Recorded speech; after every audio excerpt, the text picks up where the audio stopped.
Muy buenos días a todas y a todos. Muchas gracias por acompañarnos a esta última sesión de este año, la sesión de diciembre, aquí en plenas 10 de la mañana. Yo sé que todos tienen responsabilidades y por ser cierre del año, pues, una vez más, pues agradezco a todos. Hoy abordamos un tema que es fundamental en urgencias y en la atención especial del paciente crítico, el abordaje de un paciente con anafilaxia, una condición que exige un reconocimiento que sea temprano, decisiones rápidas y un manejo que sea oportuno y preciso, porque sin duda cualquier cosa que nosotros pudiéramos hacer de manera tal vez incorrecta, pues puede costarle muy cara a nuestros pacientes, igualmente llevándolos hacia la muerte en pocos minutos o hasta segundos. Para guiarnos en el tema del día de hoy, tenemos a un ponente que me da mucho gusto el tener con nosotros y que haya aceptado la invitación, al doctor Brandon Leonel Palacios Pinto. Él es especialista certificado en medicina de urgencias, egresado orgullosamente del HGZ número 16 aquí en Torreón, y actualmente lo tenemos como residente de segundo año a punto de egresar de la especialidad de medicina del enfermo adulto en estado crítico en la UMAE, ahí en la UCI en la 71 aquí en Torreón. Muchas gracias, Doc. Muchas gracias, Brandon, por aceptar la invitación. A todos ustedes también, nuevamente, gracias por estar aquí. Les recuerdo a nuestros asistentes que les estaré pasando por el chat del grupo de aquí del Zoom, perdón, el enlace para que puedan registrar su asistencia y poder generar las constancias de manera pues oportuna. Nuevamente, muchas gracias, Brandon. Te dejo los micrófonos. Les pido a los asistentes también que apaguen los suyos, sus micrófonos, y que si tienen alguna duda, alguna pregunta, pues nos puedan levantar la mano para poder darles la palabra y pues cualquier cosa irla llevando de la mejor manera posible. Muchas gracias, Brandon. Aquí estoy al pendiente. Cualquier cosa, te dejo el micrófono. Hola, muchas gracias. Buen día, buenos días a todos. Principalmente, pues muchas gracias, ¿no? Por acompañarnos el día de hoy, como comenta el doctor Santos, un sábado tan temprano, a final de año, pero pues a final de cuentas es un tema interesante, ¿no? En el que todos debemos de tener cierta información, cierto expertise para poder manejarlo, porque muchas de las ocasiones nos topamos ante este tipo de situaciones y dudamos en cómo manejarlo, dudamos en qué hacer, dudamos si la decisión que tomamos es la correcta o no. Entonces, el día de hoy vamos a tratar de abordar un poco de manera sencilla, pues qué es lo que vamos a hacer, cómo vamos a tratar a este tipo de pacientes, cómo vamos a identificar la patología ante la que pues, se nos está presentando la situación, para dar pues, un mejor manejo siempre en beneficio del paciente, ¿no? Entonces, pues vamos a empezar. Hoy toca el abordaje integral del paciente con anafilaxia en la sala de urgencias y pues para dar fin de año, vámonos con este tema, ¿no? ¿Cuáles son los objetivos que vamos a estar manejando el día de hoy? Primero, conocer la fisiopatología del choque anafiláctico o de la anafilaxia en sí, que como vamos a ver es algo pues sencillo, son pocos pasos los que van a desencadenar este tipo de situaciones, pero siempre es importante conocer cómo funcionan y por qué se dan ciertas cosas, ¿no? Identificar los diagnósticos diferenciales de la anafilaxia. Esto es algo con lo que muy pocas veces estamos familiarizados, ¿no? Muy pocas veces nos damos cuenta de que muchas patologías pueden dar síntomas o pueden dar signos muy similares a una anafilaxia cuando se trata de algo completamente distinto, ¿no? O incluso algunas patologías que se parecen a la anafilaxia tienen el mismo principio en cuanto a la activación celular, pero pues son cosas diferentes. Entonces es muy importante y aquí vamos a abordar al menos las más comunes que pudieran ahí hacer algo de ruido, ¿no? Y conocer el abordaje multidisciplinario de la anafilaxia, así como su manejo. Tanto médicos como enfermeras, como el médico urgenciólogo, como el médico familiar, como el médico pediatra, todos debemos de estar familiarizados con este tipo de situaciones porque a final de cuentas es un conjunto pues que trabaja en pro del paciente, ¿no? Ahora, ¿de dónde viene la palabra anafilaxia? Es muy importante siempre conocer la historia y de dónde vienen el contexto de ciertas enfermedades. Una vez que conocemos la historia, pues vamos a poder entenderlas un poco más fácil, ¿no? La palabra anafilaxia viene de los griego ana, que es contra o hacia atrás, y filaxis. Si nos fijamos en las etimologías, filaxis significa protección. Entonces, la palabra literalmente, en su traducción, vaya, literal, significa falta de protección o lo contrario a la profilaxis, que si nosotros nos ponemos a analizar, pues es algo extraño, ¿no? Normalmente anafilaxia creeríamos que viene de la etimología de desencadenante de reacción inmunitaria o de mastocitos o de inmunoglobulina E o ese tipo de situación, ¿no? Pero el significado literal de la palabra es lo contrario a la profilaxis y ahorita vamos a ver por qué se le dio ese término. Este término fue acuñado por el doctor Charles Rickett y Paul Portier en 1902. eh, y esto empieza cuando los invitan a una expedición. El rey de Francia los invita a una expedición al mar y pues en las pláticas de ahí del barco les dice de que ha notado ciertas características en algunos marineros que después que entran en contacto con alguna medusa, que las medusas son las que vemos aquí en los frascos, pues tienen cierta irritación en la piel, tienen cierto prurito. Sin embargo, cuando vuelven a tener contacto el mismo marinero con esta medusa, se da cuenta de que los síntomas aumentan. El prurito ahora es generalizado, empiezan con dificultad para respirar, incluso empiezan a tener muerte en alta mar. Entonces, pues esto empezó a llamar la atención de los encargados de aquel entonces y estos dos médicos, los cuales se encontraban a bordo, empezaron a estudiar este tipo de reacciones. Posteriormente, tomaron ciertas muestras o ciertas medusas del mar, se las llevaron a su laboratorio en Francia y sacaban extractos y se los inyectaban a conejos y a perros. Entonces se dieron cuenta de que al momento de que inyectaban la sustancia, pues el conejo tenía cierta reacción y ellos trataban en un principio de inmunizar al animal para tratar de que el veneno fuera menos tóxico. Sin embargo, se dieron cuenta de que en la segunda o tercera aplicación la reacción era más severa.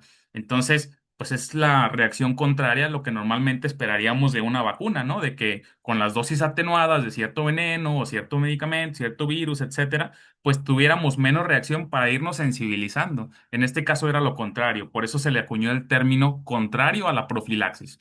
Y de aquí de la expresión literal, cuando una vez que le preguntaron por qué ese nombre, comentó, llamamos anafilaxia por oposición a la filaxia, que es la profilaxis, a la propiedad de un veneno de disminuir y no reforzar la inmunidad cuando se inyecte en dosis no letales.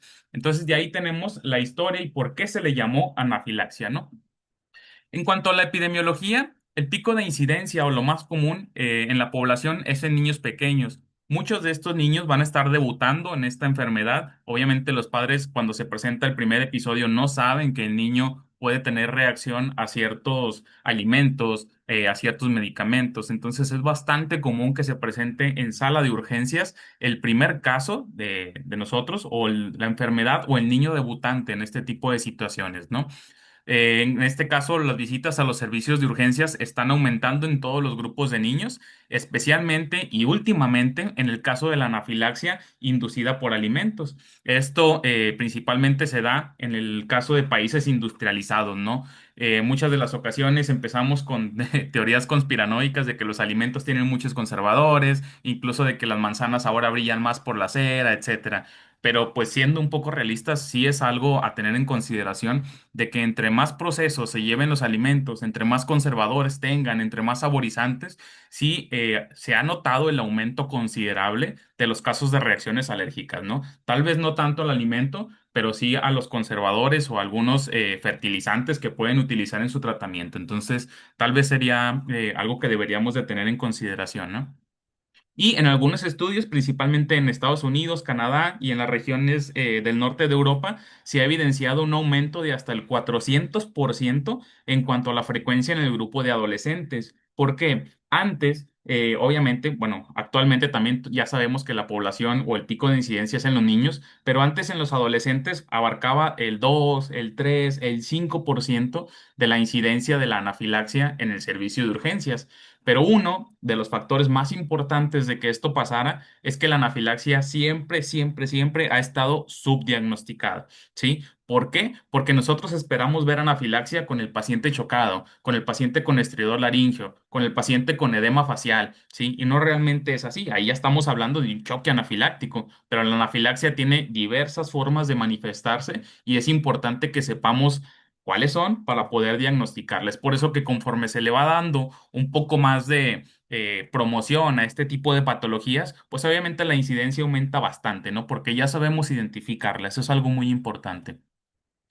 Entre 2006 y 2015, la incidencia de la anafilaxia, principalmente en bebés y niños pequeños, aumentó de 20 por cada 100.000 niños a 50 por cada 100.000 niños, prácticamente lo doble, ¿sí? Y como vemos, aparte de todos los el componente alimenticio que tiene esta patología, pues también influye mucho el hecho de que ya la estamos sabiendo diagnosticar, ¿sí? Y el diagnóstico de la anafilaxia en esta población es muy complicado, ya que los niños pues van a tener una dificultad para comunicar sus síntomas. Ahora, imagínense si llega un niño por el cual nosotros no nos podemos comunicar, que el niño no habla, que tiene ni siquiera años, tal vez meses de edad, entonces no va a poder señalar dónde le duele, no se va a poder comunicar, los papás están nerviosos porque es el primer hijo, prácticamente no lo conocen, nunca les había pasado esto, es complicada la comunicación con el niño y obviamente con los padres. Y si a esto le sumamos que entre nuestros diagnósticos diferenciales jamás nos pasa por la mente la anafilaxia, pues obviamente vamos a tener un abordaje muy complicado, principalmente para poder diagnosticar esta patología, ¿no? Entonces, vemos cómo conforme avanzan los años va aumentando la incidencia de esta patología, pero porque ya la vamos reconociendo más. Eso es un logro muy importante en cuanto al servicio de urgencias, ¿no? ¿Cuáles son los síntomas de presentación más comunes en la anafilaxia? Principalmente en los niños, los síntomas cutáneos van a abarcar la mayoría de los síntomas. 88% se van a presentar como urticaria, eritema y moteado de la piel. Si se fijan, son síntomas hasta cierto punto lógicos, pero son síntomas muy, pues, universales, ¿no? Se van a presentar en los niños en esta edad prácticamente por cualquier cosa. Un resfriado común nos puede dar urticaria, nos puede dar eritema. Sí, cualquier tipo de reacción, pues nos da estos síntomas.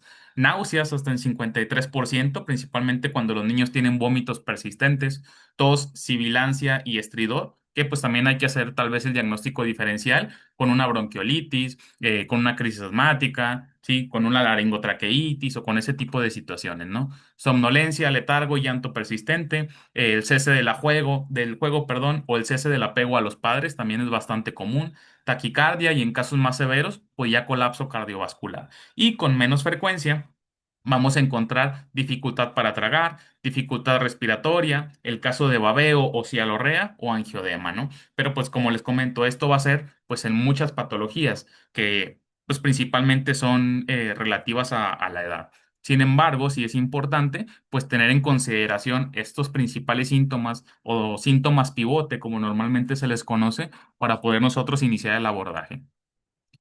En cuanto a la epidemiología, ¿cuáles son las causas más comunes de reacciones anafilácticas en ya sea en niños o en adultos, en adolescentes, ¿no? Lo más común es la comida, ¿sí? La comida principalmente en niños pequeños va a tener una incidencia muy grande en cuanto a las causas de anafilaxis. ¿Cuáles son los principales alergenos causantes de esto? Los cacahuates, las nueces, el huevo, la leche y el pescado. Es por eso que pues la alimentación ya en conjunto con el pediatra se debe llevar de manera pues escalonada y no administrar ciertos alimentos o indicaciones antes de cierta edad para tratar de disminuir el riesgo de presentar este tipo de reacciones, ¿no? Aquí entre todos estos, pues principalmente los productos lácteos tienden a tener una alta severidad en cuanto a las reacciones anafilácticas. Sin embargo, las nueces y los cacahuates son los que nos va a dar un protocolo o un tiempo de hospitalización más largo respecto a la hospitalización o a la reacción que puede presentar el producto lácteo, ¿no? En segundo lugar, tenemos a los medicamentos como las causas más comunes principalmente. La más común también es la reacción a las penicilinas, los antiinflamatorios no esteroideos, algunos anticuerpos monoclonales, los inhibidores de la enzima convertidora de angiotensina, perdón, la vancomicina y otro tipo de medicamentos. Aquí, las penicilinas no quiere decir que el compuesto del medicamento realmente sea malo, ¿sí? O de que el compuesto del medicamento tenga alguna molécula que es altamente alergénica, que va a producir anafilaxia y entonces empezar a asustar a la población. Pues no, simplemente la incidencia más alta de las penicilinas pues va en el grado de que son algunos de los antibióticos pues más comúnmente recomendados o indicados, ¿no? Entonces, entre más indique un antibiótico, pues obviamente tenemos el riesgo de que vaya a tener un poco más de reacción, ¿no? Entonces, solamente hay que tener en cuenta esto y en caso de que el paciente sea alérgico a las penicilinas, pues nos da una reactividad cruzada a las cefalosporinas de alrededor del 4%, ¿no? Entonces, es importante tener este dato en cuenta también en el caso de que necesitemos cambiar algún antibiótico en algunos pacientes, ¿no?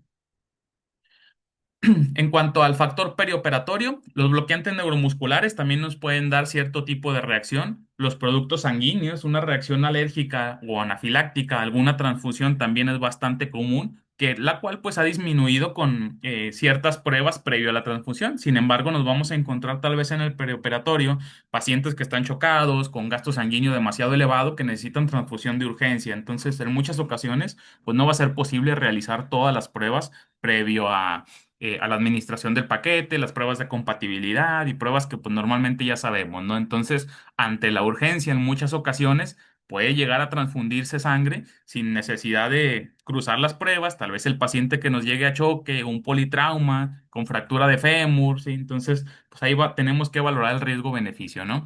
En cuanto al producto de látex, también es bastante frecuente que presenten cierto tipo de reacción y esta característica es muy importante porque el diagnóstico es un poco complicado en el perioperatorio, ¿no? Los pacientes no pueden comunicar que tienen los síntomas porque están sedados o tienen el bloqueo. Estamos en el transcurso de una cirugía, entonces nosotros tenemos que aprender a identificar con la alteración por la telemetría, con disminución de la saturación, si es que en algunas ocasiones podemos ver el eritema o el edema facial o ese tipo de situaciones. Debemos de estar conscientes de que es una de las posibles complicaciones en todo procedimiento quirúrgico, ¿no?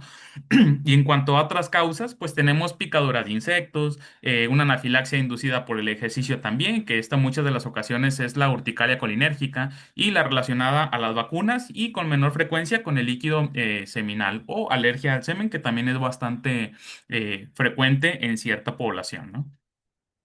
En cuanto a la fisiopatología, pues la anafilaxia es una reacción, como ya sabemos, de hipersensibilidad tipo 1 que va a estar mediada por la inmunoglobulina E, ¿sí? Y la exposición a un antígeno, pues va a iniciar la reticulación de las moléculas de IgE específicas del alergeno, principalmente, como ya sabemos, en los mastocitos y en algunas ocasiones en los basófilos, ¿no? Posterior a esto, va a haber mediadores químicos que van a llenar nuestro sistema cuando los mastocitos y los basófilos empiezan con su proceso de degranulación. Una vez que empiezan con este proceso, pues básicamente se van a liberar todas las citocinas proinflamatorias que ya conocemos.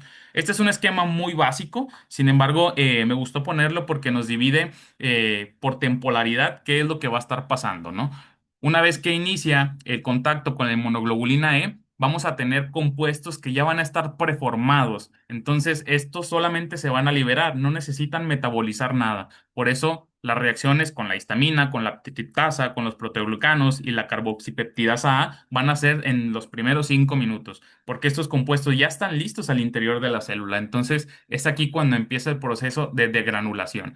Una vez que se libera la histamina, va a incrementar pues, la permeabilidad vascular, hay hipoperfusión tisular en algunos casos, y, aumenta la contracción cardíaca y nos va a aumentar nuestra frecuencia cardíaca, ¿no? La triptasa, la carboxipeptidasa A y los proteoglucanos junto con la histamina van a provocar la activación o el metabolismo de ya ciertos compuestos que son formados de nuevo posterior a esta reacción, que tenemos la fosfolipasa A, la ciclooxigenasa y las lipoxigenasas, ¿no? Que a final de cuentas, pues como en la parte final del diagrama, tenemos los derivados o los metabolitos del ácido araquidónico, los leucotrienos, las prostaglandinas y el factor activador de plaquetas, ¿no?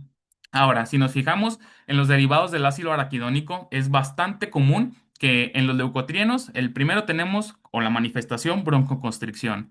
En las prostaglandinas tenemos broncoconstricción. En el factor activador de plaquetas tenemos broncoconstricción, ¿sí? Entonces, muchas de estas vías, similar también a una crisis asmática, pues nos van a dar broncoconstricción como una respuesta inmune y como uno de los principales síntomas que nosotros vamos a tener en mayor o menor medida, ¿sí? Háblese de que el paciente tiene desaturación por disnea, que no puede respirar, o háblese de que el paciente incluso siente solamente resequedad en la garganta, una broncoconstricción en menor medida. Sin embargo, pues es una de las principales manifestaciones de este tipo de situaciones, ¿no? Los criterios diagnósticos. ¿Cómo voy a diagnosticar yo mi anafilaxia? Hay dos criterios diagnósticos muy grandes principalmente, las cuales nos dicen qué es lo que debo de tomar yo para poder diagnosticar o sospechar de una anafilaxia. Son bastante parecidos, ¿sí? Y uno principalmente salió alrededor del 2006 y el otro en el 2020, ¿no? La Organización Mundial de las Alergias es en los criterios del 2020 y el Instituto Nacional de Alergias y Enfermedades Infecciosas pues dio sus criterios en el 2006. Entonces son muy, muy parecidas. Si nos fijamos en la actualización del 2020, que realmente sería la más reciente, nos comenta que la anafilaxia es muy probable con cualquiera de los dos, ¿no? Enfermedad aguda que afecte la piel, el tejido mucoso o ambos, y al menos unos de los siguientes compromisos. Compromiso respiratorio, ¿sí? Que estamos hablando en la columna ya de la derecha, presión arterial reducida o evidencia de disfunción de órganos terminales, como el paciente que presente síncope, etcétera, ¿no? Síntomas gastrointestinales graves principalmente, y esto va asociado al principalmente posterior a la exposición de alérgenos no alimentarios. Entonces, esto es muy importante. El hecho de que nosotros tengamos una manifestación gastrointestinal en una exposición a un alergeno no alimenticio ya nos habla de tal vez algún criterio de gravedad o tener en cuenta ese tipo de situaciones, ¿no? Y en el cuadro de abajo, hipotensión aguda, broncoespasmo, afectación laringia, ¿sí? Y esto principalmente excluyendo los síntomas respiratorios inferiores causados por alergenos inhalantes, ¿no? En el lado izquierdo, nosotros en la columna del 2006 vamos a tener los criterios diagnósticos del Instituto Nacional de Alergias. Entonces, en la columna de arriba, principalmente en la parte superior izquierda, nos dice, la anafilaxis es muy probable con cualquiera de los tres. Enfermedad aguda que afecta la piel o el tejido mucoso, prácticamente igual que en la de 2020, con al menos uno de los siguientes. Compromiso respiratorio, igual que en el 2020. Presión arterial reducida o evidencia de disfunción de órganos terminales, síncope. Nos pone prácticamente el mismo ejemplo, ¿no? Salvo que en el 2020 pues nos hace la diferencia con los síntomas gastrointestinales. Y dos o más de los siguientes después de la exposición a un alergeno probable, síntomas en la piel o mucosas y compromiso respiratorio. Entonces, son bastante frecuentes, ¿no? Obviamente, pues nos habla de enfermedad de la piel que afecten el tejido mucoso, lo más común, pero hay que tener en cuenta que aquí también nos habla de disminución de la presión arterial y nosotros debemos de tener muy en cuenta que a pesar de que vengan en la Organización Mundial de las Alergias y el Instituto Nacional de Alergias y Enfermedades, no todas las anafilaxias nos van a dar disminución de la presión arterial. Eso es muy importante, ¿sí? Ahí ya estamos hablando de un choque anafiláctico. La anafilaxia solamente es la reacción inicial, ¿ok? Entonces, el choque anafiláctico es la complicación o la manifestación más grave de una anafilaxia. ¿Por qué es importante conocer esto? Porque tal vez yo puedo estar ante una anafilaxia, pero digo, la guía y los criterios del 2020 decían que si no tenía presión arterial, pues no es una anafilaxia. Claro que es una anafilaxia. Entonces, no hay que dejar que ese dato nos haga ruido para nosotros subdiagnosticar a esta entidad, ¿no? Igual están las dos tablas, igual están los dos criterios y nos sirven para poder iniciar el abordaje de este tipo de pacientes. Ahora, dos puntos muy importantes que yo quiero recalcar. No se debe esperar que los médicos que atienden pacientes puedan recordar al detalle minucioso de cada una de las clasificaciones, ¿sí? ¿O qué es lo que les estoy pidiendo? Yo no les estoy pidiendo que se memoricen cada uno de los criterios, pero sí poder reconocer la constelación de síntomas diagnósticos. Entonces, tal vez yo no me voy a acordar de este más dos de los siguientes, más uno de los siguientes, etcétera. Pero sí me puedo acordar de que, de una enfermedad que afecta la piel y el tejido mucoso. Entonces, las mucosas están rojas, las mucosas están inflamadas, tiene mucha secreción, tiene cialorrea, ¿sí? Síntomas o datos clave para yo poder orientar mi diagnóstico. Eso es lo que es muy importante, que nosotros tengamos la capacidad de poder iniciar el protocolo diagnóstico en este tipo de pacientes sin necesidad de tener que memorizarnos absolutamente todos los datos, ¿no? Y anteriormente, las reacciones no mediadas por inmunoglobulina E se clasificaban como lo que antes se le llamaba reacciones anafilactoides. Era muy común que los pacientes llegaran con esta sintomatología, no se demostraba un alergeno probable, es una reacción anafilactoide, ¿sí? O caso peor, un caso peor todavía, es que el paciente tenía la reacción y los síntomas, pero como no estaba chocado, era una reacción anafilactoide, ¿sí? Esto actualmente ya no es así y si se lo menciona, pues esto es de básicamente un ascritosaurio, ¿no? Y hay que empezar a cambiar los términos para diagnosticarlos y evidenciarlos como realmente son. Ahora, cuando yo tengo un paciente con este tipo de sintomatología que esté sospechando en una anafilaxis, ¿qué es lo que voy a investigar? principalmente hora de inicio. Es muy importante yo saber cuánto tiempo ha pasado desde que se inició la exposición, pues, o la reacción anafiláctica, hasta que me lo llevaron principalmente ahí a recibirlo al servicio de urgencias, ¿no? ¿Por qué? Más adelante vamos a ver por qué es importante la hora de inicio. Características de la reacción. Hay que diferenciar si mi paciente requiere pasar a choque una vez que llega a urgencias porque está saturando el 65%, porque trae edema de la vía respiratoria, etcétera. Así realmente solamente es una reacción cutánea, la cual yo voy a poder manejar principalmente o inicialmente en observación, ¿no? Ubicación del paciente en las últimas 6 a 12 horas. Tal vez identificar o investigar con los familiares si fue a algún parque, si es alérgico al pasto, si andaba tal vez en una degustación de alimentos o nueces, si andaba tal vez en una fiesta, ¿sí? Si tuvo relaciones sexuales, incluso hay que preguntarlo tal vez sin preservativo, porque el hecho de que la paciente pueda ser alérgica al semen o al líquido seminal también es muy importante, ¿sale? Entonces debemos de investigar pues todo ese tipo de situaciones. Ingestas, exposiciones o contacto con objetos fuera de lo común. ¿Qué pasa con esto? Adultos o niños que normalmente nos dicen los papás que no son alérgicos a nada. Ah, pues es que el día de hoy fue con algún familiar el cual le dio un alimento nuevo.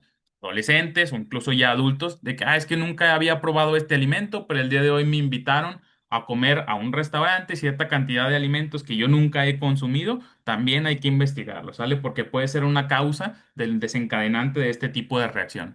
El estado atópico del paciente. Tal vez al momento de yo hacer mi historia clínica me doy cuenta que mi paciente ya tiene 15 internamientos previos por la misma situación, que mi paciente tiene antecedente de crisis asmática, ¿sí? Que mi paciente tiene antecedente de alguna otra enfermedad relacionada con la inmunoglobulina E que hace que sea hiperreactivo a ciertos estímulos. Entonces, también hay que tener un poco en consideración e investigar eso. Hay que tener en cuenta que todo esto va a ir en mi historia clínica, ya sea en los antecedentes o en el padecimiento actual, ¿sale? Relacionarlo con antecedentes ginecológicos, que era lo que comentábamos previamente acerca de las relaciones sexuales. El tratamiento prehospitalario, hay que preguntar, obviamente, todo lo anterior y preguntarle al familiar o a los padres si el niño es pequeño qué medicamento le ha dado, ¿sí? Para yo tener en consideración de que tal vez el medicamento que yo le voy a administrar va a ser la tercera o cuarta dosis del fármaco que yo indique o simplemente va a ser la primera. Y la recurrencia de los síntomas, ¿qué quiere decir? Yo interrogo a mi paciente y me dice de que ha estado de manera continua con la cialorrea, la hora que ha pasado desde que inició, o de que me diga, ¿sabe qué, doctor? Empezó con disnea, empezó con eritema, con prurito, posteriormente pasa una hora, se le quita, 2, 3, 4, 5 horas en domicilio, y a las 5 horas, sin nueva exposición, el paciente presenta otra vez los síntomas. Entonces ahí mi manejo va a ser pues algo diferente, por eso es importante conocer todo esto. Diagnósticos diferenciales. Aquí diagnósticos diferenciales hay muchos, pero hay unos que son bastante confusos y bastante similares porque manejan patología similar, ¿sale? Pero pues hay que tener en cuenta todo esto. Si nosotros vemos las tres imágenes, a simple vista, cualquiera pudiera parecer una reacción anafiláctica, ¿sí? Cualquiera, por las manifestaciones cutáneas solamente. Sin embargo, pues vamos a tener la mastocitosis, que no es tan frecuente actualmente, pero es porque ha pasado lo mismo que comentábamos previamente en cuanto a los adolescentes. La mastocitosis no es tan frecuente porque no se diagnostica y no se diagnostica porque no la conocemos. Entonces es muy importante tomar en consideración el diagnóstico diferencial de una mastocitosis en este tipo de pacientes, ¿no? Síndrome de alfa-gal. Este también es muy interesante porque el síndrome de alfa-gal básicamente, el alfa-gal es un carbohidrato, una proteína que se encuentra principalmente en la carne de mamíferos no primates. Entonces, pues normalmente está en ciertos alimentos a los cuales nosotros no estamos sensibilizados. Esta tiene la característica de que se va a principalmente a producir también, o muy comúnmente se produce posterior a la picadura de una garrapata. A mí, al niño, al adulto, al adolescente, nos pica una garrapata y la garrapata principalmente nos puede inyectar o nos puede sensibilizar contra la alfa 1,3 galactosa, que normalmente no estaría en nuestro componente, ¿no?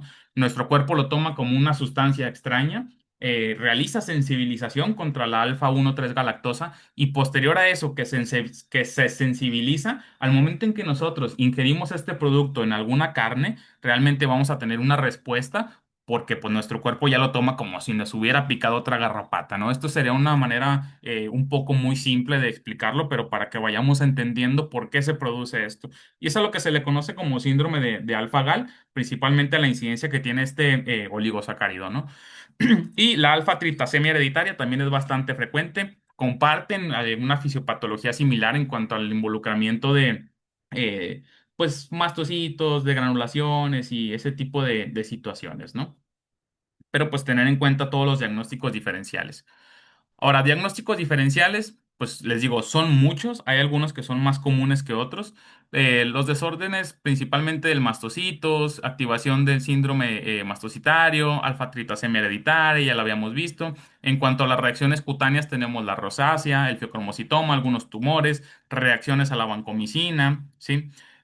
Las ingestas, pues el monosodio de glutamato. Entonces, pues ya son muchos, ¿no? Estos lo verán ya con calma en cuanto chequen los diagnósticos diferenciales de la anafilaxia, pero siempre tener en cuenta. Ahora, ¿se puede confirmar la anafilaxia con un laboratorio? ¿Hay alguna prueba en la que yo diga, le voy a pedir esta prueba a mi paciente por esta sospecha? Si sale positiva, tiene anafilaxia, y si sale negativa, no tiene anafilaxia. Pues principalmente no tanto, ¿no? Ninguna prueba puede confirmar definitivamente la anafilaxia. El diagnóstico siempre va a ser clínico. Ahora, ustedes me pueden decir, bueno, pues es que tengo concentraciones séricas de tritasa, puedo medir la histamina plasmática, puedo medir el inhibidor de la C1 esterasa, pues tal vez puedan ser útiles, pero nosotros en el servicio de urgencias no nos vamos a esperar. Yo no me voy a esperar a que me den mi resultado de inhibidor de la C1 esterasa para poder dar una decisión terapéutica o poder tomar una decisión terapéutica en el paciente que está saturando a 65%. Es completamente ilógico. Es por eso que nosotros debemos de siempre utilizar la clínica para diagnosticar este tipo de situaciones, ¿no? Hay dos pruebas que ustedes me dicen, pues es que puedo medir la triptasa o puedo medir la histamina principalmente. La triptasa, como en esta gráfica que tenemos en gris, realmente pues alcanza su nivel máximo entre los 60 y los 90 minutos después de la exposición al alergeno y puede mantenerse elevado durante 5 horas. Pero pues este también puede estar elevado en otro tipo de patologías como la mastocitosis, la alfa-triptasemia, la pseudoalergia relacionada con la activación del complemento, por eso las mediciones que previamente mencionábamos, algún tipo de neoplasia, principalmente las neoplasias mieloides, son las que están más relacionadas con la elevación de la triptasa en este tipo de situaciones, ¿no? Las infecciones por el mintos, algún parásito también me puede dar elevación de triptasa sin que necesariamente tenga yo una reacción anafiláctica, ¿sale? Y también en los pacientes crónicos, pacientes con enfermedad renal, principalmente CADIGO 5, también me pueden provocar una elevación de la triptasa. Entonces, todo eso me va a hacer ruido en cuanto a mi diagnóstico, o si yo no sé que este tipo de situación me va a provocar una elevación de la triptasa, yo puedo hacer un falso diagnóstico de una reacción anafiláctica, ¿sale?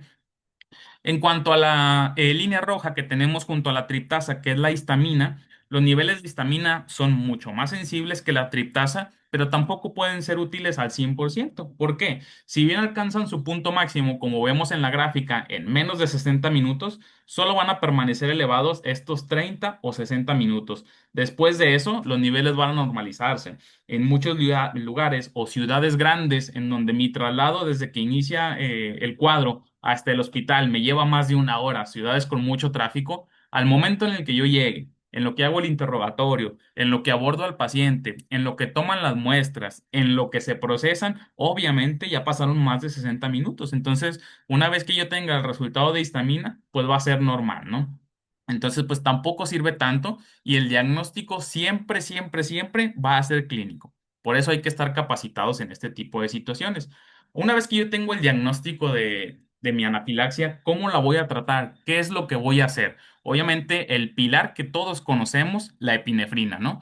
¿Qué es la epinefrina? Es una catecolamina, que ya sabemos, simpaticomimética, que actúa como agonista principalmente de los receptores adrenérgicos alfa y beta.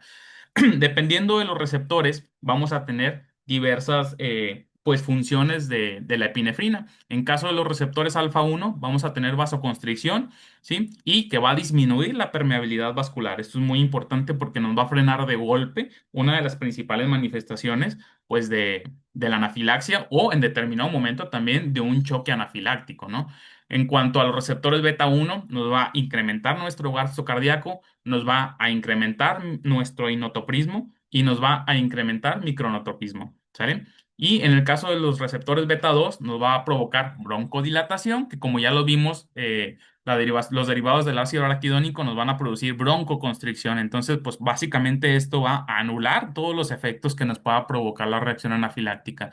Disminuye también la liberación de histamina desde los basófilos y nos va a disminuir también la liberación de triptasa. Entonces, básicamente, pues sonaría o pudiéramos pensar que es un medicamento maravilloso y que está indicado, que es de primera línea y que, pues, si no lo uso está mal y etcétera, ¿no? Pero cuando nos pregunten, ¿realmente existe evidencia acerca del uso de la epinefrina? ¿Realmente está recomendado?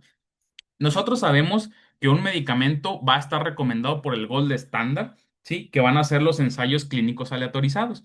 Una revisión del 2009, que es este artículo encontré por ahí, no pudo brindar recomendaciones definitivas para el uso de la epinefrina en la anafilaxia. ¿Por qué? Esto debido a la falta de suficientes ensayos clínicos aleatorizados, ¿no? Entonces ya sabemos que para nosotros poder indicar un medicamento se necesita un ensayo clínico aleatorizado. Pero ¿por qué no se puede hacer en este caso? ¿Por qué no es recomendable hacerlo? Incluso en algunos lugares está prohibido hacer un ensayo clínico aleatorizado respecto al uso de la epinefrina en el choque anafiláctico, principalmente por implicaciones éticas. Nosotros no podemos suspender la epinefrina, que es un medicamento vital en la anafilaxia, a cierto grupo de pacientes sabiendo que tienen esta reacción. No sé si me explico, ¿sí? Si yo tengo dos pacientes que tienen una reacción anafiláctica, yo no puedo ponerle a uno epinefrina y ponerle a otro placebo solamente para demostrar que la anafilaxia sí funciona. Entonces, pues eso no, éticamente no es posible, ¿no? Es por eso que no existen ensayos clínicos aleatorizados. Sin embargo, a pesar de la falta de este tipo de ensayos, prácticamente todas las organizaciones y todas las guías que hay acerca de la anafilaxia, pues recomiendan el uso de la epinefrina como tratamiento de primera línea. Es por eso que cuando nos comenten, ¿está indicada la anafilaxia? ¿Realmente funciona? ¿Realmente se tiene que hacer? ¿No hay ensayos clínicos? No hay ensayos clínicos, pero sí está recomendada y es el pilar de tratamiento de esta patología. ¿Sale? Igual al final de la plática o después, si gustan que le pase alguno de los artículos o las guías de la anafilaxia, me pueden comentar y todas las que estamos poniendo aquí en las diapositivas les puedo compartir el documento sin problema, ¿ok? ¿Cuáles son los principales efectos adversos relacionados con la administración de la epinefrina? Obviamente van a cambiar respecto a la edad, ¿no? Pero los principales eventos adversos relacionados con la administración de la epinefrina son más frecuentes con la administración intravenosa que con la administración intramuscular, ¿no? En los pacientes que no son pediátricos, población adulta o incluso población geriátrica, que también puede llegar a pasar una reacción anafiláctica en este tipo de población, los eventos más graves van a ser arritmias, isquemia cardíaca, accidente cerebrovascular, si es que tienen algún antecedente también ya de alguna patología crónica, una angina, crisis hipertensiva, ¿sí? Este tipo de patologías en los niños no va a ser tan frecuente o este tipo de complicaciones en la población pediátrica es muy rara. Sin embargo, pues hay que tener en cuenta también este tipo de situación. En los niños se pueden manifestar como palidez, temblor, ansiedad o taquicardia. Pero pues la taquicardia de por sí el niño ya la va a traer por el efecto de la misma anafilaxia, ¿no? ¿Cómo voy a administrar la epinefrina? Pues ya vemos que hay diversas rutas, intramuscular, intravenosa e intranasal. Las concentraciones pues ya las conocemos. La dosis pues va a ser en caso de la intramuscular, que es en la columna de arriba, de 0,01 miligramos por kilogramo, manejando en los niños que son en la edad prepuber, una dosis máxima de 0,3 miligramos y en los niños que son adolescentes, ya 15, 16, 17 años, una dosis máxima de 0,5 miligramos. ¿Sí? Y principalmente vamos a tener pues diversos efectos que pues vamos a tener en consideración contra la administración intravenosa, ¿no? Ahora, aquí es muy importante evidenciar que en la administración intravenosa no es la primera línea para una administración de epinefrina por todas las complicaciones que ya podemos comentar, ¿no? Entonces, ¿Por qué no es la primera línea? Porque muchas de las ocasiones creemos que intravenoso siempre es mejor. Y en este caso no es así. ¿Por qué? Nosotros incluso podemos retrasar el tratamiento si indicamos una epinefrina intravenosa, porque aquí tomamos en consideración el material que se necesita para canalizar al paciente, la capacidad que tenga el personal para poder canalizarlo, si es que está en un choque distributivo que no se encuentre una vía por la hipotensión refleja, entonces va a ser pues muy complicado poder administrar este medicamento rápido por vía intravenosa y una vez que se administre, pues todas las complicaciones que ya tenemos, ¿no? Solamente nos comenta que la epinefrina intravenosa tiene su utilidad también o es indicación en el caso de pues una anafilaxia refractaria o un choque anafiláctico, ¿no? Y también nos hace mucho énfasis en esta guía que está recomendada solamente para aquellas personas que de manera rutinaria están acostumbrados a administrar vasopresores intravenosos. Es igual de peligroso que yo deje al paciente sin epinefrina intravenosa a que yo le indique una epinefrina intravenosa cuando yo no estoy completamente capacitado para poder manejar este tipo de medicamento. Y no pasa absolutamente nada de yo decir, ¿sabes qué? No puedo manejar la dosis de vasopresor, no me acuerdo cómo se manejan, titulan o calculan los vasopresores. Y pues hay que pedir ayuda, sí, hay que pedir interconsulta, hay que pedir ayuda a mi compañero de guardia, hay que pedir ayuda a mi médico de base, hay que pedir ayuda incluso a algunos otros compañeros de alguna población, tal vez algún pediatra, si es que yo soy urgenciólogo, tal vez a quien ustedes quieran, ¿sí? Pero lo más importante es yo conocer también mis limitaciones para poder saber cuándo necesito del apoyo, siempre en beneficio del paciente, ¿no? Y pues también está la administración principalmente intranasal, la cual pues está aprobada también por la FDA principalmente, ¿no? ¿Cuáles son una de las principales complicaciones o la manifestación más grave de la anafilaxia? Pues ya sabemos que el choque anafiláctico, ¿no? El choque anafiláctico, pues típica pregunta del pase de visita nocturno, típica pregunta también de examen consejo de urgencias, típica pregunta incluso en algunas ocasiones de hasta del ENARM, típica pregunta de todo, de cualquier tipo de examen, incluso de farmacología, de inmunología, de pediatría, etcétera, ¿no?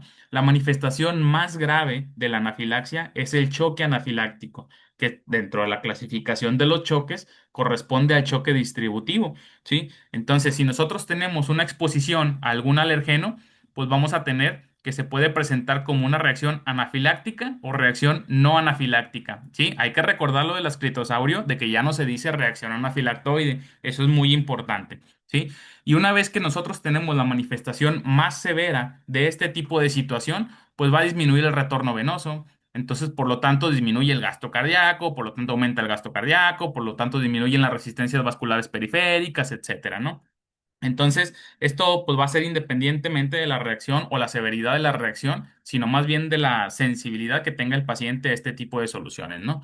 Es por eso que una vez que nosotros tenemos esto, vamos a tener medicamentos o tratamiento complementario, ¿sí? Principalmente líquidos intravenosos. Si en alguna ocasión nosotros nos ponemos a buscar muchos artículos actuales de que pues es que hay que irnos con cautela con los líquidos. Siempre hay que medir la respuesta de volumen al paciente. Siempre hay que hacer pues, ciertas cosas, ¿no? Si bien hay que hacerlo, aquí estamos en el contexto de urgencias. Entonces, aquí, si mi paciente responde y si yo le puedo mejorar la circulación, hay que hacerlo, no pasa absolutamente nada. Y como ya lo vimos principalmente, muchas de las reacciones son adultos jóvenes, adolescentes, pacientes jóvenes, que si no tienen ninguna otra patología, pues me van a tolerar de manera adecuada la administración de líquidos en bolo para tratar yo de mejorar este tipo de situaciones, ¿no? ¿Por qué? Porque la anafilaxia pues va a provocar la redistribución principalmente de líquidos a la piel. Es por eso que los pacientes presentan edema, en algunas ocasiones a los pulmones, al tejido gastrointestinal. Entonces, a final de cuentas, pues esto me va a llevar a la fisiopatología de un choque distributivo, ¿no? Ahora, los pacientes que estén hipotensos con una reacción anafiláctica, que ya entren en el contexto del choque, la administración de líquidos principalmente nos va a aumentar el volumen sistólico cardíaco en los 10 minutos siguientes a su administración. Esto conjunto también, ya sabemos que la administración de la epinefrina, ¿no? Ahora, la administración de cristaloides se asocia con una resolución más rápida, principalmente de los síntomas como cólicos y dolor abdominal, ¿sí? Y la dosis recomendada de cristaloides, principalmente en niños, va a ser de 20 mililitros por kilo y de 500 a 1000 mililitros en adultos. ¿sí? Realmente no son cifras tan altas, tal vez como la que pudiéramos estar manejando en una cetoacidosis diabética, antes también en una pancreatitis, en un choque hipovolémico, ¿sí? Porque sabemos que es distributivo. Al paciente no le falta volemia, simplemente las resistencias están disminuidas. Pero yo puedo apoyar en lo que el cuerpo responde al tratamiento con la administración de líquidos sin problema, ¿no? Incluso aquí, siempre que tengamos duda, hay que recordar al señor Burns de los Simpsons que dice toda la potencia es Smithers. Ustedes déjenle ir los 1000 mililitros de solución sin ningún problema y tendría que mejorar el paciente para ayudarle a la perfusión periférica, ¿no? Ahora, solución cristaloide o solución coloide. Puede que nosotros tengamos este tipo de, pues, duda al momento de empezar el tratamiento, que me dicen, me indicaron que le pase 500 a 1000 mililitros de solución a mi paciente para evitar la fuga. Y yo puedo pensar, pero si está fugando, ¿no es mejor pasarle un coloide? ¿No es mejor pasarle albúmina para que las proteínas jalen líquido, lo mantengan a nivel intravascular y todo ese tipo de situaciones? La respuesta es no. ¿Sí? La indicación es con soluciones cristaloides. Las soluciones coloides, incluso en algunos casos, se ha demostrado que aumenta la mortalidad en este tipo de pacientes. Aumenta la mortalidad, aumenta los días de estancia intrahospitalaria, aumenta los requerimientos de dosis de epinefrina. Entonces, actualmente no está recomendado manejar este tipo de patología, háblese anafilaxia o choque anafiláctico, con soluciones coloides. Está completamente contraindicado. Y aquí hay algún estudio en el que nos habla de los cambios cardiovasculares, donde la reacción alérgica inducida por cacahuates es tratada con soluciones cristaloides y es tratada con soluciones coloides. Este es uno de muchos artículos en los que nos dicen, si yo tengo esta patología, solución cristaloide. Fisiológica, Harman, lo que ustedes quieran, pero no coloide, ¿sí? Eso es muy importante. También ya es de ascritosaurio, a pesar de que no salió ahí el dinosaurio. Oxigenoterapia. ¿Le pongo oxígeno o no le pongo oxígeno al paciente? Pues puede estar justificado en el caso de anafilaxia, ya que principalmente el paciente, pues ya sabemos que presenta edema de la mucosa pulmonar, el broncoespasmo también puede llegar a causar hipoxemia. Entonces, yo puedo colocar mis puntas nasales de oxígeno, 1 o 2 litros si quieren, para tratar de mantener saturación 93, 96%. Pero el uso de ventilación con presión positiva no invasiva no se ha estudiado en este caso de anafilaxia. ¿Qué quiere decir? Si mi paciente necesita oxígeno, requiere el apoyo de oxígeno para mantener saturación, yo le puedo poner puntas, pero no le voy a poner CPAP, ¿sí? Eso es muy importante. Si nosotros algún día llegamos a ver algún paciente con una anafilaxia con CPAP, pues nos vamos a, bueno, al menos yo me voy a molestar bastante, así que tratar de que no lo hagan, ¿no? Los antihistamínicos. ¿Se usan los antihistamínicos realmente? ¿Están indicados? ¿Funcionan? ¿Sale? Es una duda que nosotros podemos llegar a presentarnos, pero ya sabemos que los antihistamínicos son un pilar para el tratamiento de la anafilaxia. Pero una revisión del 2007, igual que la pinefrina, no encontró ensayos clínicos aleatorizados que comparen los antihistamínicos con el placebo para el tratamiento de la anafilaxia.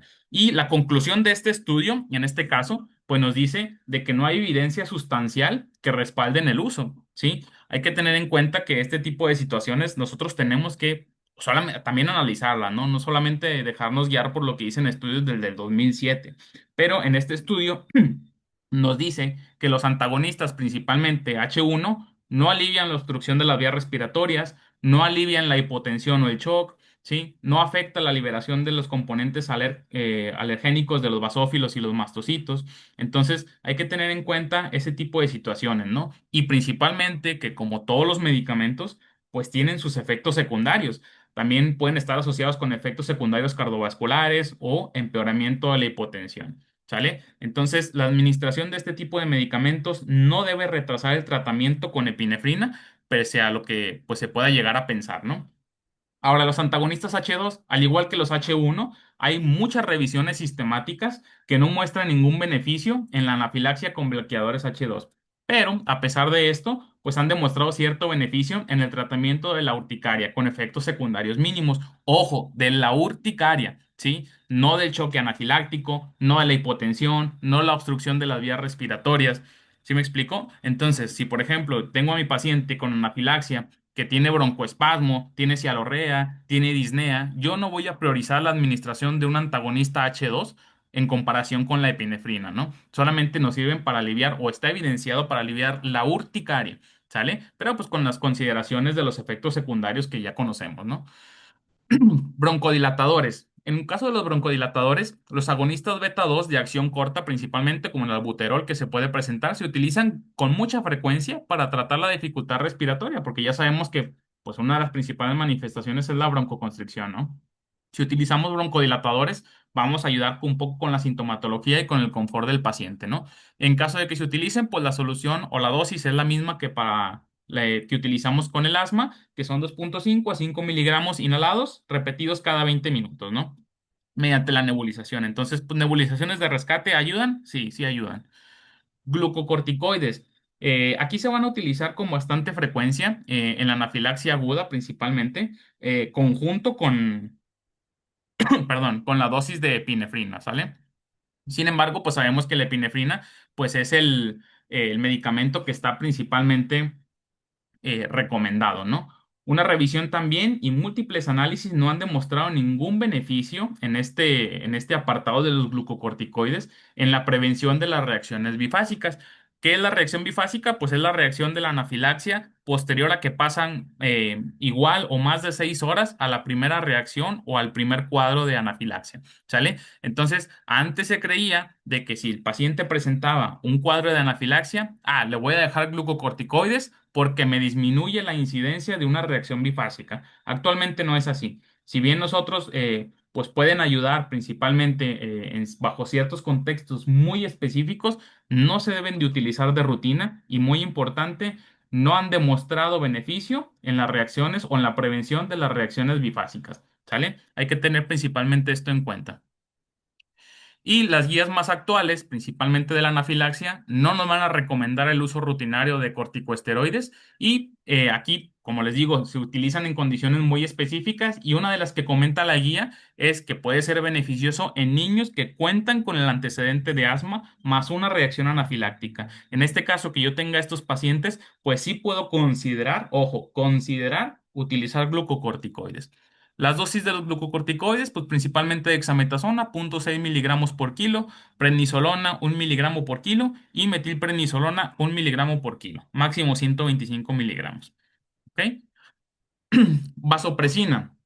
¿Cuándo se utiliza la vasopresina? Pues en los casos en los que yo voy a tener tal vez un choque anafiláctico o una anafilaxia refractaria, ¿sí? La vasopresina principalmente es el vasopresor recomendado para el choque en el contexto de la anafilaxia. Pues ya sabemos que el ideal pues, sigue siendo la epinefrina, ¿no? Y aquí solamente debe considerarse en caso de hipotensión que no responde ni a líquidos ni a la administración de epinefrina. Yo puedo utilizar mi vasopresina, ¿no? Con dosis de 0,17 a 8 microgramos kilo minuto, pero pues ya lo vamos a ir titulando conforme a lo que necesite, ¿no? Ahora, el glucagón. El glucagón principalmente se utilizó para el tratamiento del broncoespasmo también refractario, pero está indicado o hay muchos estudios que se utilizan en niños, ¿sí? O en adultos que presentan anafilaxia y que están en tratamiento con beta bloqueadores. Obviamente ya sabemos también que complicaciones relacionadas con algún beta bloqueador, pues uno de los medicamentos que vamos a administrar es el glucagón. Sí, ahora si yo tengo este antecedente, más el antecedente o la manifestación de una anafilaxia, pues yo puedo considerar el uso de glucagón en este tipo de pacientes. Sin embargo, solamente en este tipo de pacientes. No hay datos que nos digan que se debe de utilizar de manera rutinaria, ¿sale? Sin embargo, si nosotros vemos o ya bajo nuestro criterio vemos que el paciente cumple con las condiciones para yo valorar utilizar este medicamento, pues la dosis son de 20 a 30 microgramos por kilo, con una dosis máxima de 1 miligramo en niños pequeños, la cual pues va a incrementar hasta 5 miligramos en adolescentes, ¿no? ¿Qué es lo que voy a hacer? Yo debo de dejar a mi paciente ya después del tratamiento, ya después de que resuelve, observación mínima, pues 1 a 6 horas ahí en servicio de urgencias, ver cómo está el paciente, ver si tolera la deambulación, si tolera tal vez la vía oral, en caso de que sea un paciente pediátrico, si disminuyó la cialorrea, si ya no está poco cooperador, si ya no está llorando tanto. Entonces yo tengo que valorar mucho la evolución clínica para ver qué es lo que voy a hacer con mi paciente, pero principalmente nos marcan pues hasta las 6 horas de observación. Pacientes con mayor riesgo, observar más de 6 horas. ¿Cuáles son los pacientes con mayor riesgo? Que sea el segundo o tercer evento, ¿sí? Que tenga antecedentes atópicos, que junto con esto haya una crisis asmática o ese tipo, o pacientes, obviamente, pacientes chocados, pues no se pueden estar solamente 6 horas, no hay que observarlos más tiempo. Y hay que ingresarlos ya sea a piso o al área de terapia intensiva si presentan hipotensión, en caso de que tengan broncoespasmo persistente o que hayan requerido 3 o más dosis de epinefrina. Entonces, estos son los contextos en los que yo voy a decidir qué es lo que voy a hacer con mi paciente, ¿no? Ahora, ¿cuándo busco ayuda? ¿Cuándo lo voy a admitir a piso? ¿Cuándo lo voy a dar de alta? ¿O cuándo lo voy a mandar a una unidad de cuidados intensivos? ¿Cuándo lo voy a pasar a piso o lo voy a continuar vigilando? Una reacción bifásica de la anafilaxia, como ya lo vimos, que no se conozca exactamente qué fue lo que desencadenó la reacción, historia también o antecedentes de varias reacciones bifásicas, la ausencia de una respuesta al inyector de la epinefrina, que haya tenido 3 o más dosis de epinefrina, ¿sí? Pues ya ahí voy valorando cuando lo tengo que ingresar a piso, porque estos pacientes sí tienen que tener una observación un poco más prolongada, ¿sale? ¿Cuándo lo voy a mandar yo a una unidad de cuidados intensivos? Cuando yo vea que mi paciente tiene edema de la vía aérea severo, que manifestado por un angioedema o estridor laringio, cuando continúe con la infusión o la necesidad de presentar tal vez algún broncodilatador que va relacionado con la de arriba, y cuando continúe con la necesidad de un vasopresor. Un choque anafiláctico siempre tiene que pasar a una unidad de cuidados intensivos para valorar la evolución y prevenir también complicaciones o reincidencias. ¿Sale? ¿Y cuando yo lo voy a poder dar de alta, mi anafilaxia? Cuando todos los síntomas se hayan resuelto después de al menos una hora de observación. Cuando todos los síntomas se hayan resuelto, ¿sale? Nada de que, pues trae poquita tos, trae poquita disnea, trae una que otra sibilancia. No, todos los síntomas, paciente completamente asintomático, yo lo tengo que vigilar y si no tiene ninguna complicación, pues ya, lo puedo dar de alta, ¿no? O pacientes que tengan antecedente de alguna reacción bifásica, pues observar alrededor de 6 horas o más. Y si no tienen ninguna complicación, pues también ya puedo yo valorar en determinado momento dar el alta, ¿no? Plan de alta, prescribir a estos pacientes el autoinyector, enseñar la técnica, ¿sí? Enseñarles de que muchas de las ocasiones la técnica es muy fácil y la mayoría de estos autoinyectores pues ya vienen preparados en este tipo de situaciones para la administración inmediata, ¿no? Y la identificación y pues evitar principalmente los alergenos, ¿no? En este tipo de situaciones. Hay que hacerle mucho énfasis a los pacientes o a los papás en caso de que sean niños pues que este tipo de autoinyectores ya vienen preparados, como les comenta, y la correcta administración en algunos casos, pues es sobre la porción lateral del vasto de la pierna. ¿Por qué? Porque en muchas ocasiones, si yo lo administro en la porción del brazo o en la porción del deltoides, si la aguja es muy larga, corro el riesgo de que la administración sea intraósea. Sí, entonces es por eso que en la porción lateral de la pierna, principalmente en la zona del vasto, pues es una zona segura para administrar este tipo de situaciones, ¿no? O también si la aguja es muy corta y la administro tal vez a nivel del glúteo, pues la aguja no va a penetrar tanto, entonces mi administración va a ser subcutánea. Entonces hay zonas bien establecidas en las que está recomendado administrar esto, ¿no? Un caso clínico pequeño, principalmente que nos haga pensar o qué es lo que puede pasar en este tipo de reacción, ¿no? Se los leo, pero váyanlo leyendo conmigo. Mujer de 69 años que sufre parada cardiorrespiratoria tras la administración de contraste intravenoso durante una tomografía computarizada, ¿no? Paciente ambulatoria.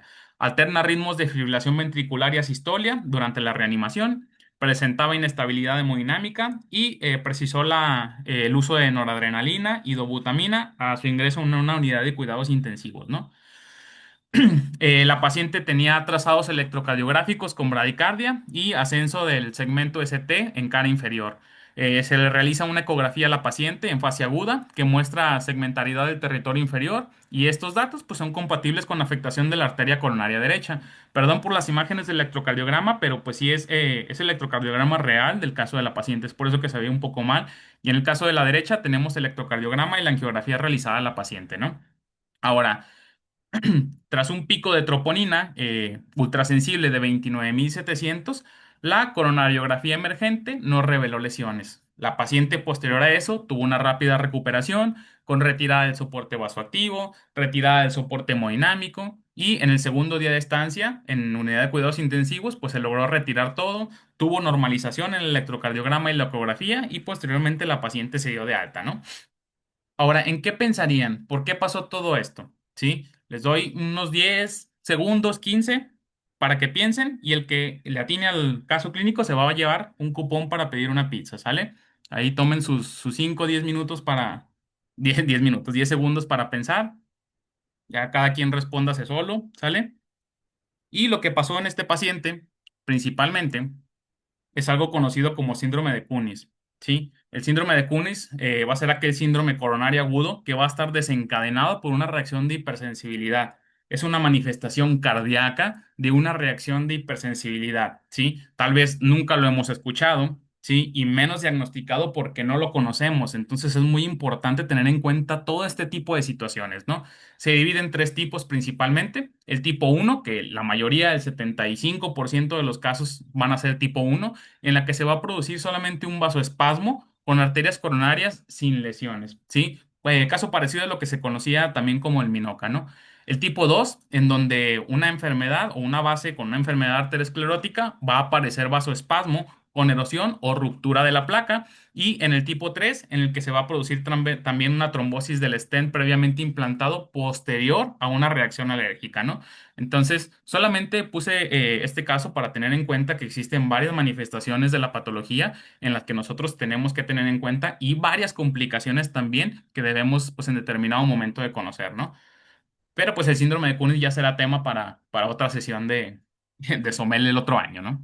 En cuanto a las conclusiones, la anafilaxia sigue siendo subdiagnosticada y como acabamos de ver, no solamente la anafilaxia, sino sus complicaciones, ¿sí? La epinefrina temprana es clave, es el pilar de tratamiento para este tipo de situaciones. Yo tengo que tener una educación para el autoinyector y seguimiento con el paciente y con los padres, ¿sí? Para enseñarles a pues utilizar el autoinyector de manera adecuada y cómo manejar este tipo de situaciones cuando se presenten. Y los protocolos en el servicio de urgencias, en el área de consulta, en el área de terapia intensiva, junto con los médicos, personal de enfermería y todo el personal del hospital, pues nos va a ayudar a mejorar el abordaje clínico y que sea más fácil tratar este tipo de complicaciones, ¿no? En cuanto a la bibliografía, comento, si gustan algún artículo al final, se los puedo pasar sin ningún problema. Y mi contacto, el teléfono y el correo para si tienen alguna duda, si solicitan algún artículo, algún material o alguna situación en específico de la anafilaxia o cualquier otra cosa, pues se pueden poner en contacto con toda confianza y pues sería todo por el momento, ¿sale? Al menos de mi parte. Muchas gracias. Excelente. Perdón. Excelente sesión. Muchas gracias. Muchas gracias. De verdad, quedan cosas muy claras. No sé si por parte de la audiencia exista alguna pregunta, algún comentario o algo que le quieran decir aquí al doctor antes de dar por terminada nuestra sesión.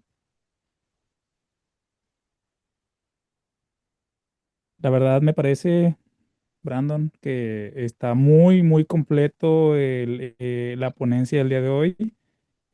No, no desaprovecho la oportunidad para agradecerte de verdad. Ahora, vamos aquí. Ok. Creo que no hay preguntas. De todos modos, a los asistentes pueden levantar la mano, decirnos cualquier otra situación, aprovechar también para que la última oportunidad para que se registren. Y con esto damos por concluida nuestra sesión del día de hoy. Quiero agradecer de manera muy especial a ti, doctor, a Brandon, por tu excelente ponencia, de verdad por esta experiencia, tu tiempo y el conocimiento que nos has compartido el día de hoy en estos pacientes que la verdad sí pueden llegar a ser bastante estresantes. Realmente se aprecia mucho tu disponibilidad y compromiso para poder darnos esta bonita sesión del día de hoy. Perdón.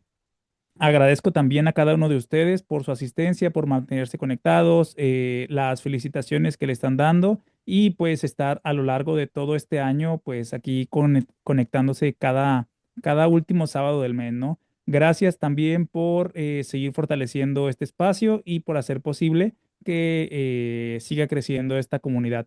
Aprovecho para desearles unas excelentes fiestas. Ya pasó Navidad. También que sea un cierre de año lleno de salud, de paz y momentos con su familia. Los que vayan a tener guardia esos días, pues también aprovechar el tiempo que tienen con sus seres queridos. Y nos encontramos en el siguiente año con más sesiones y con otros proyectos. Finalmente, también aquí proyectando, hacemos la entrega virtual de la constancia de participación al doctor Brandon Leonel Palacios por esta muy bonita sesión y valiosa que nos presenta el día de hoy. Muchas gracias a todos, de verdad. Cualquier cosa, seguimos en contacto. Sí, el doctor nos dejó sus contactos también.